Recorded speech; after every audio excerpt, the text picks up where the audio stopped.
சாமி வந்துச்சு அப்படின்னா உடல் எப்படி மாறும்? இன்னைக்கு இந்த பதிவு.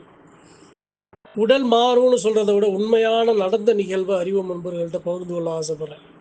ஒரு எல்லையில சாமி அழைக்கிறாங்க. சாமி அழைச்சகனா அந்த சாமியோட ஆபரணங்கள், அந்த சாமியோட ஆயுதங்கள், அந்த சலங்கைகளை அந்த சாமி எடுக்கிறாரு.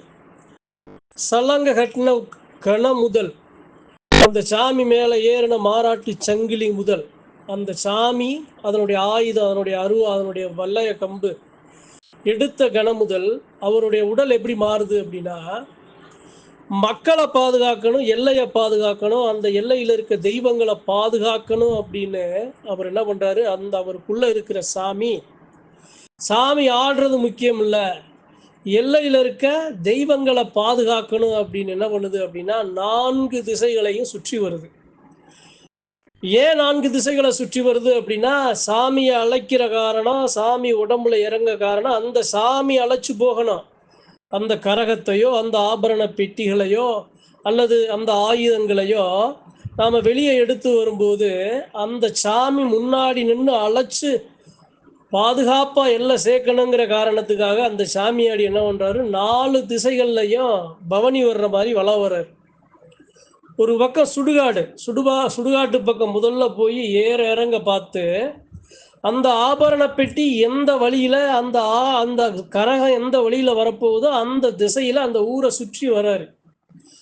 சலங்க சத்தத்தோட, மாராட்டு சங்கிலி சத்தத்தோட, அவர் விடுற அபய சத்தத்தோட, அவருடைய வல்லைய கம்பு அந்த அருவா வீச்சோட அவர் என்ன பண்றாரு, அந்த பெட்டி எந்த திசையில நோக்கி வருதோ அந்த திசைகள்ல முதல்ல போய் ஏறட்டு பார்த்து, காத்து கருப்பு அச்சாட்டம் அசலாட்டம் அது எதாக இருந்தாலும் அதுக்கு ஒரு அச்சத்தை கொடுத்து விளக்கி அந்த பாதையை சுத்தம் செய்கிறார். எல்லா திசைகள்லையும் போயிட்டு ஆலயத்துக்கு வராரு. அந்த இடத்துல ஆபரண பெட்டியை தூக்கல. ஆபரண பெட்டியை தூக்கும் போது அந்த ஆபரண பெட்டியை தூக்குற அந்த பூசாரி பெருமக்கள் அந்த இடத்துல சாமி இறங்கலை. இருக்கிற பெரியவர்கள் எல்லாரும் என்ன பண்றாங்க, விபூதியை போடுறாங்க, அந்த இடத்துல வரல. சாமி உண்மையான சாமி வெளியே நிக்குது. அப்ப அந்த சாமி அழைக்கிறாங்க. சாமி உள்ள ஏறுது. எந்த எல்லையில இருக்கோ அந்த எல்லையில ஏறும்போது அந்த சாமியாடியால அந்த சாமிய உடல்ல தங்கரிக்க முடியல, அவரால் நடக்க முடியல, நிக்க முடியல, முன்னேறி போக முடியல. அந்த அளவு துபு துபு துபுன்னு அவர் மேல அந்த சாமி இறங்கி நிக்குது. போய் நின்ன உடனே இவர் போய் விபூதி போடல, அவர் அந்த சாமியை அழைக்கல. இவர் உள்ள ஏறி நின்று அந்த சாமி முழுமையா அவர் மேல நின்ன உடனே அங்க இருக்கிற தெய்வங்கள் அந்த பூசாரி பெருமக்களுக்கும் அந்த சாமியாடிகளுக்கும் சாமி பரிபூரணமா வருது, ஆடுறாங்க, ஆபரண பெட்டியை தூக்குறாங்க. சாமி அழைச்சு வருது. முன்னாடி அந்த சாமி வர்றாரு, பின்னாடி ஆபரண பெட்டி வருது.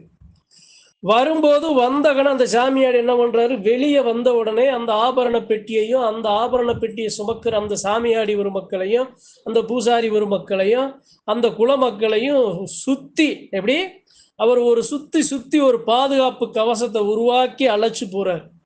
போகும்போது ஒரு முச்சந்தி வருது.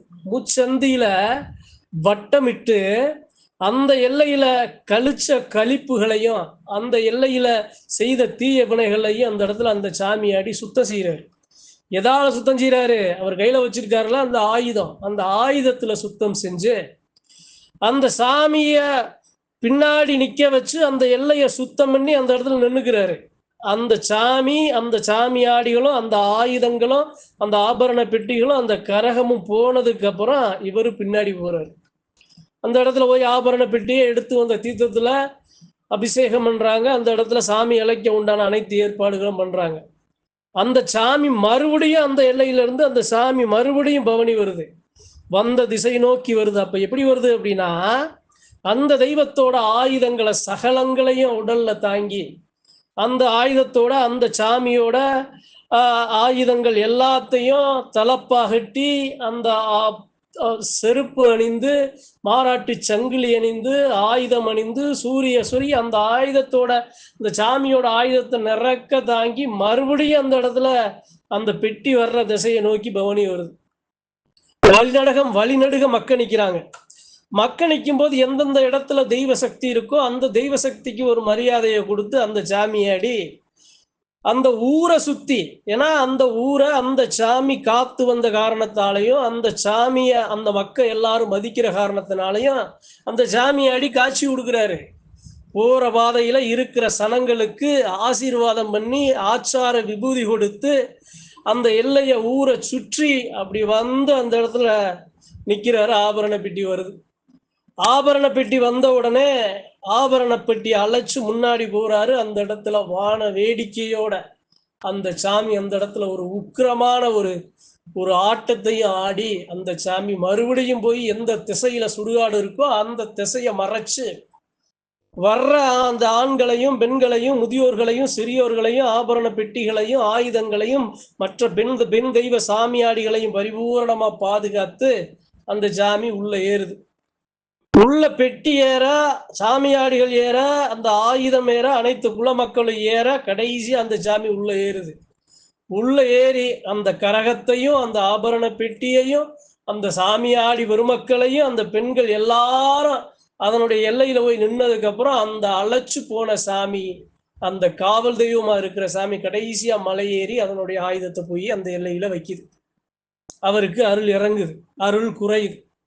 அதாவது ஒரு சாமி வந்துச்சு அப்படின்னா அவருடைய உடல் எப்படி மாறும்? உடல் மட்டும் மாறாது, அவருடைய எண்ணம், அவருடைய சிந்தனை. சாமி ஆடணுங்கிற நோக்கம் கொண்டு சாமி ஆடினாரு அப்படின்னா இத்தனை செயல்களை அவர் செய்ய மாட்டாரு. ஆசைக்கு சாமி ஆடணும், நாம தான் சாமி ஆடணும், நமக்கு சகல மரியாதைகளும் கௌரவம் கிடைக்கணும், மாலை மரியாதை கிடைக்கணும்னு நினைக்கிற அந்த சாமியாடி இப்படி ஆடி வர மாட்டார். அவர் மேல இருக்கிற உண்மையான தெய்வம் வழி நடத்துறதுனாலதான் திசைகளை காக்கணும், மக்களை காக்கணும், இருக்கிற கெட்ட சக்திகளை விரட்டணும், மறைக்கணும், பரிபூர்ணமா எந்த ஒரு அசம்பாவிதம் நடக்காம அந்த எல்லையில அந்த தெய்வங்களை சேர்க்கணுங்கிற அந்த எண்ணம் கொண்டது தெய்வ குணம், தெய்வத்தோட எண்ணம்.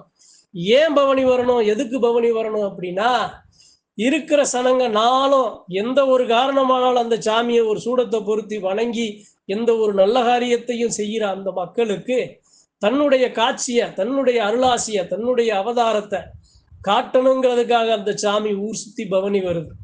இதன் மூலமா அந்த சாமி ஊரை காக்குதுங்கிறதும் உறுதிப்படுது, அந்த எல்லையை காக்குதுங்கிறது உறுதிப்படுது, அந்த எல்லையில இருக்க தெய்வங்களை பரிபூரணமா பாதுகாப்பா அழைச்சு வருதுங்கிறது உறுதிப்படுது. உண்மையான தெய்வம் பரிபூரணமா நிக்குது, இந்த எல்லையில பேசுது, இந்த மக்களை காக்குதுங்கிறது உறுதிப்படுது. சாமி வர்றது முக்கியம் அல்ல, சாமி ஆடி வர்றது ஆடுறது முக்கியம் அல்ல, அந்த சாமி செய்யற செயல்தான் ரொம்ப முக்கியம். எதற்காக சாமி அழைக்கிறாங்க? ஏன் சாமி அழைச்சதுக்கு அப்புறம் ஆபரண பெட்டியோ கரகமோ ஆயுதங்களோ ஏன் வெளியேற காரணம் என்ன அப்படின்னா அந்த சாமியோட அதிகாரம். அந்த சாமி வந்தாதான் எல்லாத்தையும் அழகா அழைத்து சென்று பரிபூரணமா அந்த தெய்வ சக்தியை எல்லாம் சேர்க்க முடியும். ஒரு எல்லையில ஒரு சில காவல் தெய்வங்கள்லாம் இருக்கும். காவல் தெய்வங்கள்லாம் முதல்ல வரும், முன்னோடி தெய்வங்கள் முன்னாடி வரும்.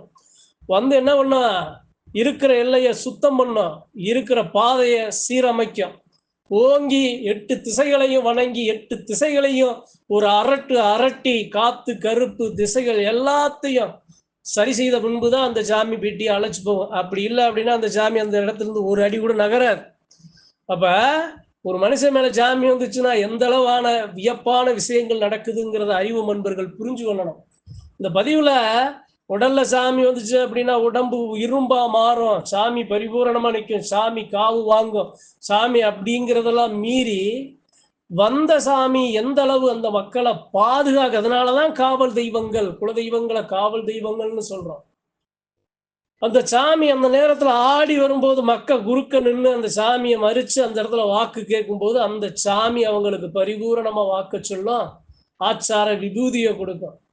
ஒரு சில இலைகளை சாமி அழைச்சி வருவாங்க, வேகமா போய் அந்த சாமிக்கு மஞ்சள் தண்ணியை ஊத்தி காலில் விழுந்து சாஸ்தாகமா விபூதிவாங்கன்னா ஏன்?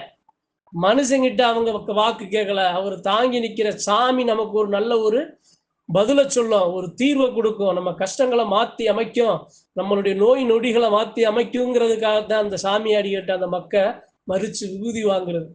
அதனால உடம்புல சாமி வர்றது, சாமி ஆடணுங்கிறது ஒரு பக்கம் இருந்தாலும் அந்த சாமி இட்ட கட்டளை என்ன, அந்த சாமிக்கு கிடைக்க பெற்ற அதிகாரம் என்ன, அந்த சாமியால நடக்க போற நல்லது என்ன, அந்த சாமி யாரை எப்படி பாதுகாக்குது, அந்த சாமியோட தேவையை அந்த குலமக்கள் எப்படி நிறைவேற்றாங்க, அந்த சாமியை எப்படி அந்த சாமி கிட்ட ஆச்சார விபூதி வாங்குறாங்க, அந்த சாமி ஏன் ஊர் சுத்தி வருது, யாருக்கு அந்த அதனுடைய காட்சியை கொடுக்குது, எந்த மக்கள் வணங்குறாங்களோ அந்த மக்களுக்கு முன்னாடி நின்று அவங்களுடைய குறைய தீக்கணும்னு அவங்க வீடு வாசல் தேடி போய் ஊர் சுற்றி பவனி வருது பாருங்க. அதுதான் உண்மையான தெய்வம், ஊரை காக்குற தெய்வம்ங்கிறதுக்கு சான்று. சாமி ஆடுனா போய் அந்த ஆயுதத்தை சாத்தணும்னு இருக்கக்கூடாது. சாமியே வரலன்னா ஆடக்கூடாது. சாமி பரிபூர்ணமா நின்றுச்சு அப்படின்னா ஆடுறதை நிப்பாட்டக்கூடாது. வந்த சாமி எப்படி தம்மை செயல்படுத்துதோ அதன் போக்குல போயிடணும். சாமியை நானா போய் ஆடுறேன்னு நான் ஆடுனேன் அப்படின்னா அது நமக்கு ஒரு நகைச்சுவையாக ஒரு போலித்தன்மையை தான் நமக்கு உருவாக்குமே தவிர, உடம்பு எப்படி மாறிட்டு போகுது, இரும்பா மாறிட்டு போகுது, பூவா மாறிட்டு போகுது, காத்தா மாறிட்டு போகுது, நெருப்பா மாறிட்டு போகுது, நீரா மாறி, அதை பத்தி கவலைப்படக்கூடாது.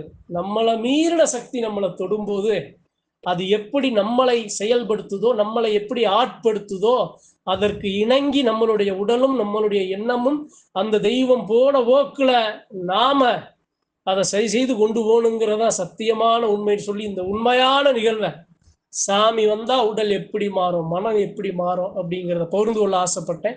நன்றி, வணக்கம். மற்றும் ஒரு பகுதியில் சந்திப்போம்.